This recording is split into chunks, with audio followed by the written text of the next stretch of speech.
نبقى مع الملف الأمني، إذ أكد الناطق الرسمي باسم وزارة الداخلية محمد علي العلوي أنه إثر ورود معلومات استخباراتية من جهاز الأنتربول لإدارة الشرطة العدلية في الوزارة، تمكنت بعد ظهر اليوم وحدة شرطة الحدود بالميناء الترفيهي ياسمين الحمامات وبالتنسيق مع وحدات الديوان من حجز حوالي 3000 كيلوغرام من مخدر الزطلة كانت محملة على متن يخت سياحي قادم من بلد أوروبي.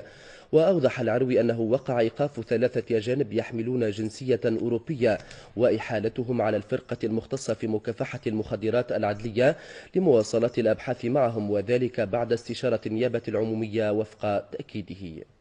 الدورية هنا وقمنا بإدخاله معنا إلى ميناء ياسمين الحمامات، حيث تبين معناها بعتالي في حدود الساعة 13:40 دقيقة اللي هو معناها على متنه كمية كبيرة من مادة القنب الهندي، حوالي